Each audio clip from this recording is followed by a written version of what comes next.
자, 하나님 말씀 보겠습니다. 창세기 4장 1절부터 8절입니다.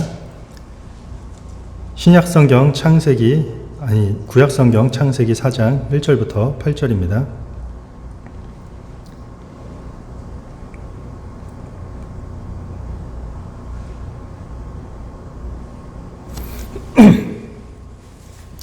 자, 저와 여러분들이 한 절씩 교독하면서 읽겠습니다. 아담이 그의 아내 하와와 동침함에 하와가 임신하여 가인을 낳고 이르되 내가 여호와로 말미암아 득남하였다 하니라.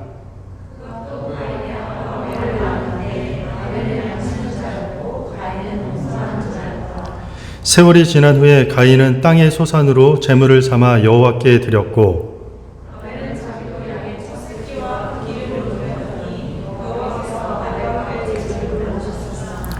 가인과 그의 제물은 받지 아니하신지라. 가인이 몹시 분하여 안색이 변하니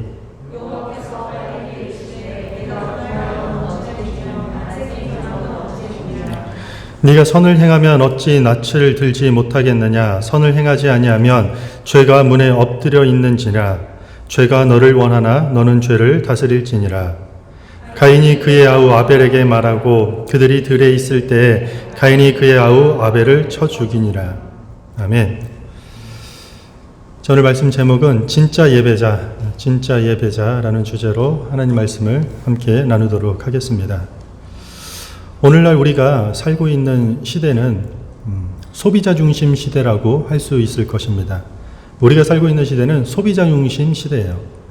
쇼핑을 하거나 아니면 음식점에 가서 내가 지불한 만큼 우리는 만족스러운 물건이나 아니면 내가 지불한 만큼의 만족스러운 음식, 그런 만족스러운 서비스를 받는 것이 아주 익숙할 것입니다. 이것은 오늘날 시장 경제에서 아주 자연스러운 문화라고 생각됩니다. 그러나 만약 예배를 드리는 그리스도인들이 예배자가 아닌 이런 소비자 중심의 마음으로 예배에 참여하게 된다면 그것은 조금 익숙하고 편리할 수는 있을지 모르겠지만 결코 온전한 예배가 되지는 못할 것입니다. 고대 가나안에는 이 바알과 아세라라는 우상을 섬겼어요. 이스라엘 백성들이 가나안 땅에 들어갔을 때도 계속해서 가나안 사람들은 이스라엘 백성들을 유혹했어요. 바알과 아세라를 섬기라고. 풍요와 다산을 상징하는 이 바알과 아세라를 섬기면 너희들 잘 먹고 잘 살게 될 것이야. 바알은 풍요의 신이야. 너희들이 훨씬 더 경제생활 윤택하게 될 것이야. 라고 미혹했다라는 것이요. 그들이 바알과 아세라를 예배하는 것은 일종의 복을 받기 위한 수단이지 바알과 아세라라는 그 신 자체가 목적이 아니었던 것이요. 가나안 우상 숭배자들에게는 그들이 바알과 아세라를 숭배하는 이유는 단 하나였어요. 철저하게 자기의 생산성, 철저하게 자기의 효율성을 따진 결과였다라는 것이에요. 우상 숭배자들은 일종의 종교 소비자예요. 우상을 숭배하는 사람들의 특징은 종교 소비자의 모습을 띠고 있다라는 것이에요. 이것저것 다 바치고 이것저것 하나님께 드려서 기어이 내가 원하는 것을 얻어내겠다라고 하는 일종의 미신적 소비자가 되는 것이에요. 순서는 조금 바뀔 수도 있어요. 만약에 나에게 뭔가를 주거나 나에게 뭔가를 내가 원하는 것을 얻어낸다면 이후에 내가 이만큼 제가 지출하겠다라는 미신적 소비자가 될 수 있다라는 것이에요. 이런 우상 숭배적인 태도로 그리스도인들이 예배를 하게 된다면 어떻게 될까요?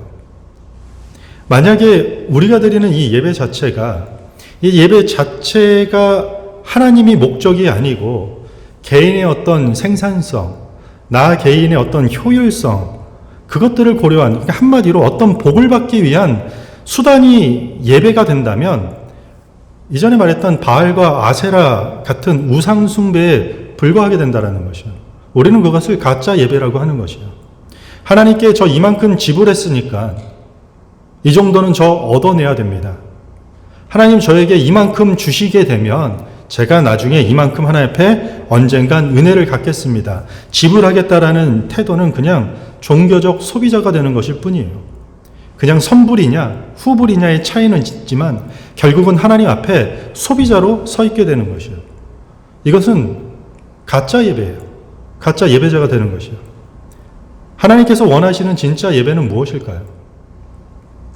복 받고 싶어서 우리가 하나님께 아양 떠는 것을 하나님이 원하실까요?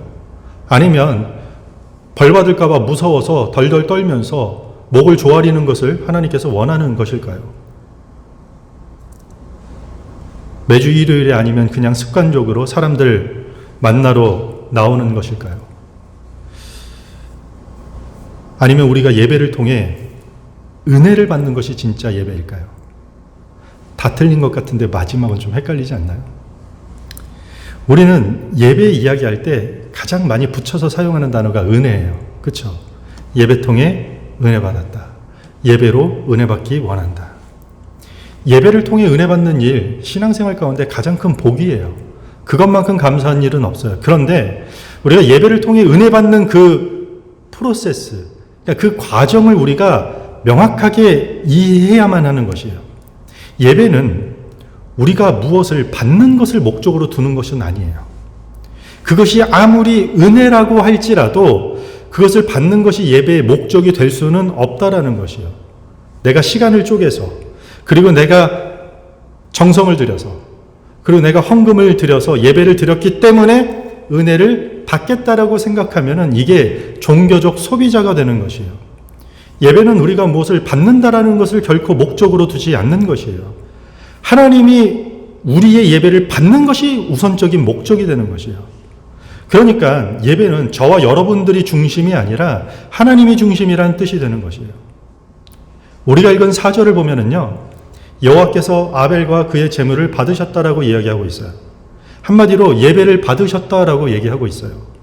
그런데 여기서 하나님께서 예배를 받으셨다라는 이 동사는요, 히브리 단어 샤라는 단어예요. 영어로는 게이지예요. 응시하다. 시선이 어디에 머물다라는 뜻이에요. 재미있는 건 여기서 히브리어에 전치사 엘이라는 전치사가 붙으면은요, 한 가지 의미가 추가돼요. 그게 뭐냐면 하나님께서 호의를 베푸신다라는 뜻이 돼요.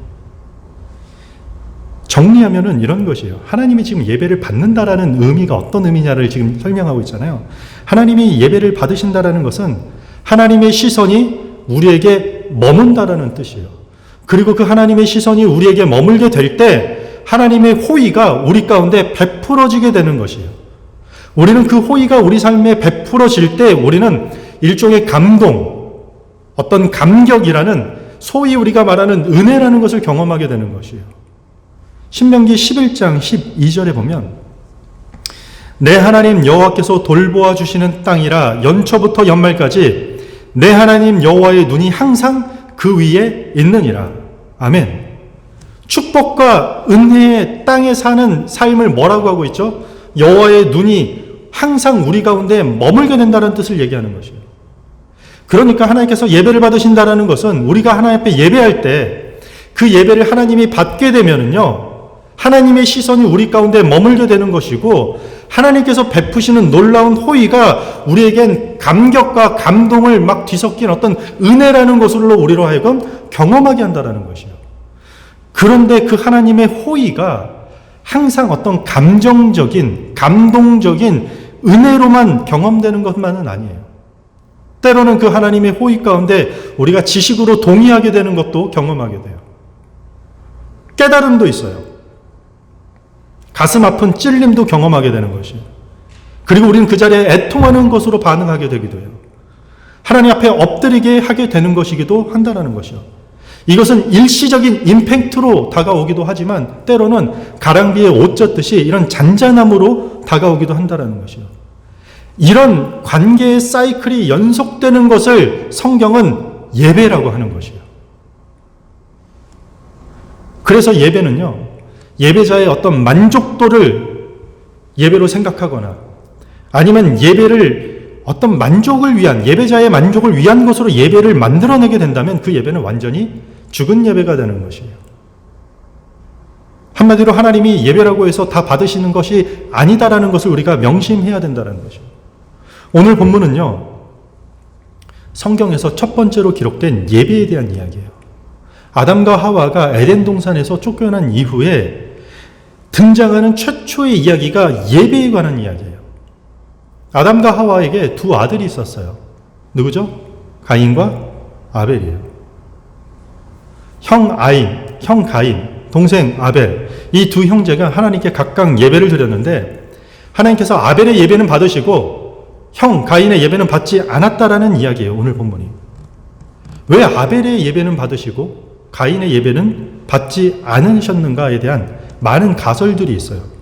어떤 사람들은 하나님이 농부보다 목자를 좋아해서 곡식보다 양을 받았다, 뭐 이런 말도 있고요. 소나 양처럼 자연적으로 성장하는 것이 곡식처럼 막 인위적으로 농작해서 수확하는 것보다 더 훌륭한 재물이기 때문에 받았다라는 설도 있고요. 또 어떤 가설들은 하나님은 짐승재물, 그러니까 일명 피해 제사를 곡식 재물보다 더 좋아하신다, 뭐 이런 많은 가설들이 있지만 전부 다 근거가 없는 말들이에요. 우리가 읽은 4절에 보면은요, 이렇게 얘기했어요. 아벨이 드린 예배가, 아벨은 양의 첫 새끼와 그 기름으로 드렸다라고 얘기하고 있어요. 이거 해석하자면요, 시간이 한 10분 걸려요. 결론만 말씀드리면요, 가장 좋은 것을 드렸다라는 거죠. 반면에 가인은 땅의 소산으로 제물을 삼아 드렸다는 거예요. 이걸 직역하면요, 땅의 소산의 그냥 일부를 그냥 들었다라는 결론이 되는 것이요. 저는 지금 아벨은 좋은 거 드려서 하나님이 받으셨고 가인은 대충 갖다 드려가지고 좋지 않은 거 드려서 받지 않았다라는 이야기를 하는 것이 아니라, 아벨은 자기 짐승들 중에 가장 좋은 기름진 양을 제물로 선별하는 일들을 통해서 이미 예배로 드리고 오기 전부터 하나님께 예배 드리는 준비를 했다라는 것이에요. 반면에 가인은 땅의 소산의 일부를 그냥 가져와서 드렸던 것이에요. 어떤 준비도 없었던 것이에요. 딱히 준비할 필요도 없었다라는 것이에요. 지금 이 설명은 좋은 재물, 준비된 재물을 가져와야 된다라는 말을 하는 것이 아니라 예배에 임하는 자들의 자세, 예배자들의 중심, 그것에 관한 이야기라는 것이에요.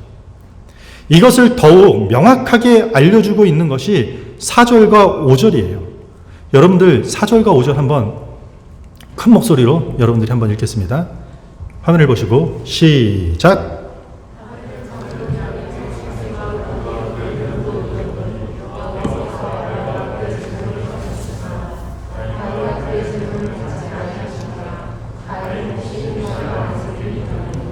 자, 지금 뭐라고 얘기했죠?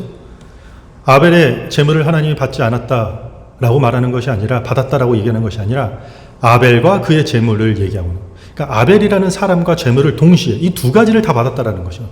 가인도 가인의 제물을 받지 않았다라는 것이 아니라 가인의 제물도 받지 않았는데 동시에 가인이라는 사람도 받지 않았다라고 얘기하는 것이죠. 이게 무슨 말인가요? 제물만 받지 않고 받았다라는 이야기가 아니에요. 그 예배자들도 함께 받고 받지 않았다라는 말을 하는 것이요. 하나님은 제물에 따라서 무엇을 받거나 받지 않는 분이 아니라는 것이요. 그걸로 결정되는 게 아니에요. 온전한 예배가. 예배라고 해서 다 받는 것이 아니라 그 예배자들 자체, 그들의 중심, 마음가짐, 그 예배의 목적에 따라서 예배를 받고 안 받는다라는 뜻이 되는 것이에요. 그럼 가인이라는 예배자는 도대체 어떤 예배자였기 때문에 하나님의 예배를 받지 않을까요? 요한1서 3장 12절입니다. 성경이, 신약 성경에 가면 가인에 대해서 이렇게 평가해요. 가인같이 하지 말라. 그는 악한 자에게 속하여 그 아우를 죽였으니 어떤 이유로 죽였느냐? 자기의 행위는 악하고 그의 아우의 행위는 의로움이라. 자기 행위는 악하고. 그러니까 지금 악하다라고 얘기하고 있어요. 가인에 대해서. 그런데 여기서 악하다라는 말은요, 이 시제가 중요해요. 미완료 과거 시제인데 순간적으로, 일시적으로, 어쩌다 한번 간헐적으로 악했다라는 게 아니라 과거부터 현재까지 지속적으로 악했다라는 것을 뜻하는 것이에요. 악하다가 뭘까요? 악한 게. 여기서 악하다라는 뜻을 직역하면 이런 뜻이에요. 내 유익과 내 편안함을 위해서 타인에게 해를 끼치는 모든 행위예요. 오늘 창세기 2절에서 가인을 소개할 때 가인은 농사짓는 자도라고 얘기하고 있어요. 이것도 직역을 하면은요, 어떤 의미가 있냐면요, 가인은 땅을 섬기는 자다라는 뜻이에요. 땅이 전부고 땅을 섬기는 자라고 얘기해요. 가인이라는 이름 뜻이요, 소유하다, 획득하다라는 뜻이에요. 지금 이런 것들을 가인의 평가나 가인의 이름과 가인을 설명할 때 하는 이런 것들을 조합해 보면은요, 가인은 과거부터 지금까지 땅을 섬기는 자예요. 그리고 그 땅을 섬기면서 그 땅에서 획득한 것, 그 땅에서 소유한 것으로 자기 유익과 자기 편안함을 위해서 타인에게 계속해서 해를 끼치면서 살아왔던 사람이라는 것이요. 그런 예배자가 하나님 앞에 예배드리러 왔을 때는 하나님은 안 받는다라는 것이요. 하나님의 시선이 그런 예배자에게 절대로 머물지 않는다라는 것이요. 한마디로 너 가짜 예배자야. 쳐다보지도 않는다는 그런 뜻이에요. 만약에 우리가요, 이 땅을 살아가면서 우리가 이 세상 가운데 획득한 어떤 것으로, 내가 소유하게 된 어떤 것으로 내 유익과 나만의 어떤 편안함을 위해서 누군가에게 알게 모르게 상처를 주고 불편함과 피해를 주면서도 하나님께 예배를 드리고 있다면 그게 가짜 예배가 된다는 것이요. 자기 삶에 아무런 문제의식을 느끼지 못한 상태로 예배만 드린다면 죄송하지만 그 예배는 하나님이 받지 않는다는 것이요. 그리고 그런 예배자의 삶에 하나님의 시선이 머문다 안 머문다? 안 머무는 것이요. 당연히 은혜도 못 누려요. 하나님의 시선이 없기 때문에. 당연히 거기에는요, 깨달음도 없어요.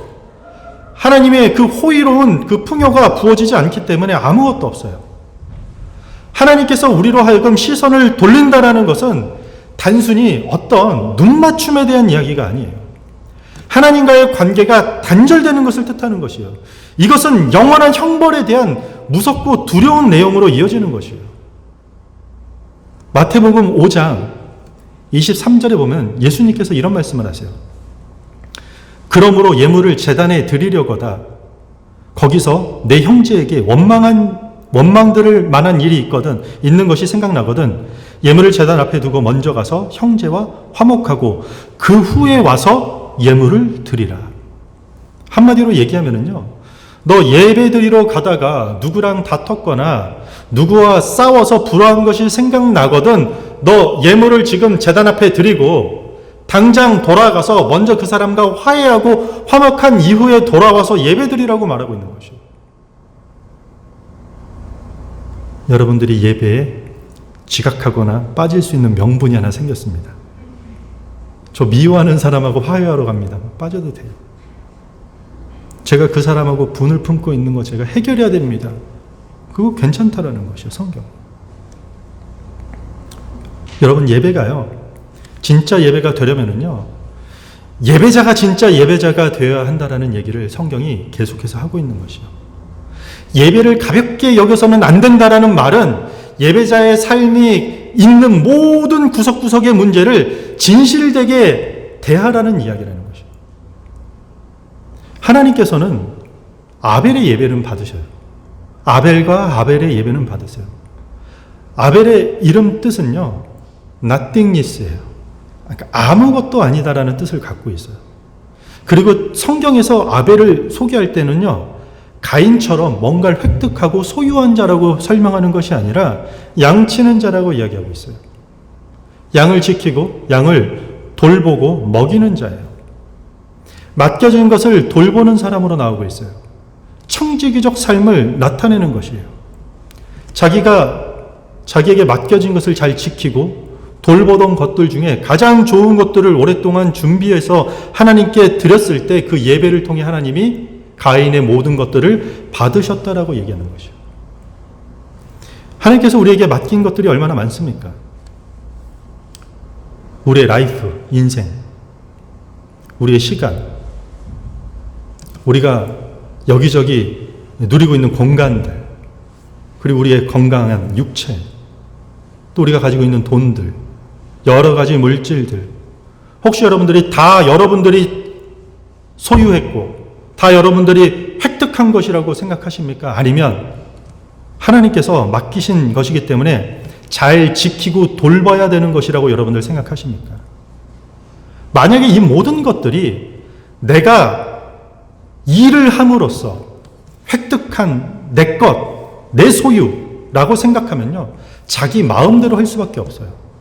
당연한 것이에요. 그런 사람들은요, 자연스럽게 종교적 소비자가 되는 것이요. 예배도 그런 마음과 그런 태도로 나올 수밖에 없는 것이요. 예배를 위해서 하나님 내가 이만큼 지불했으니까 나 이 정도는 뭔가 예배 가운데 획득해야지. 하나님으로부터 얻어내야지. 아니면 뭐예요? 예배를 통해서 하나님 내가 이 정도 얻게 되면, 이 정도 내가 획득하게 되면 내가 나중에 잘 돼서, 아니면 다음 주에, 아니면 다음 달에, 아니면 내가 성공하면 내가 하나님 이만큼 지불하겠습니다. 이게 가짜 예배자가 되는 것이에요. 하지만 모든 것이 하나님의 것이라고 생각하는 사람들이 있어요. 그 어느 것 하나 내 마음대로 할 수 없는 것이에요. 예배를 통해 내가 무엇을 받는 것이 목적이 아니라 하나님이 받으시는 게 목적이 되는 것이에요. 그래서 진짜 예배는요, 여기 와서 그냥 1시간 드리고 앉았다가 가는 것이 아니에요. 그래서 진짜 예배가 무엇입니까? 라고 우리가 묻기 전에 나는 진짜 예배자인가를 반드시 먼저 물어야 되는 것이에요. 코로나로 비대면 예배가 활성화됐죠. 뭐 수업도 비대면 수업. 저는 이 기술의 발달로 온라인 예배 드릴 수 있어서 얼마나 다행인지 모른다고 저는 생각합니다. 온라인 예배 어떤가요? 만약에 온라인을 예배를 드리는 예배자의 모습이요, 볼 것 다 보고 잘 것 다 자고 하고 싶은 것 다 하고 남는 시간에 커피 한 잔 싹 내려놓고 커피 들고 편하게 소파에 가서 등을 기대고 흥미로운 설교 제목을 찾아가면서 오늘은 여기, 다음은 저기 예배를 쇼핑하듯이 주일을 보내고 있다면 과연 그게 진짜 예배자라고 우리가 할 수 있겠습니까? 이게 종교 소비자가 되는 것이에요. 나만의 유익을 위해서, 나의 여가 생활을 위해서, 나의 어떤 컨디션을 위해서 어떤 현장에서도 섬김과 헌신도 없는 예배자를 진짜 예배자라고 할 수 없다라는 것이에요. 가인의 모습 속에 그것을 꼬집고 있는 것이에요. 우리에게 주어진, 하나님께서 우리에게 맡겨진 것들이 너무나도 많아요. 학업, 직장, 이웃, 교회, 다 하나님께서 여러분들에게 맡기신 것이에요. 그 청지기적 삶은요, 그것들을 잘 돌보고 지켜내는 것이에요. 그래서 내 시간을 들여서 지키는 것이고, 내 물질을 들여서 잘 돌보는 것이에요. 그리고 그 모든 것이 하나님으로부터 내게 맡겨진 것이기 때문에 우리는 그 어느 것 하나도 소홀하게 살아갈 수 없는 것이에요. 어떤 한 사람 하나도 우리가 소홀하게 대할 수 없다라는 것이요. 그렇게 삶을 드려지는 자가 진짜 예배자라는 것이에요. 그래서 우리가 진짜 예배자가 되면 우리의 모든 삶이 하나님이 받으시는 진짜 예배가 되는 것이에요.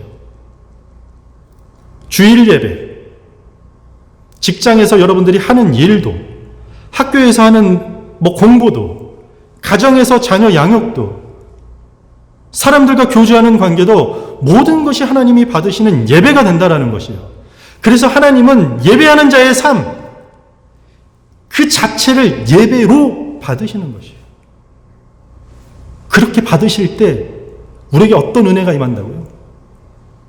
그 삶의 구석구석에 이렇게 드리고 저렇게 드리고 그렇게 잘 관리해서 내 것이 아니라고 얘기하고 그 소중하게 잘 만들어놓은 삶의 영역을 그렇게 하나님 앞에 드릴 때 그 작은 구석구석 삶의 영역에 하나님의 시선이 머물게 된다는 것이에요. 그리고 거기에 하나님의 놀라운 영광의 호의가 그 삶에 베풀어지는 것이에요.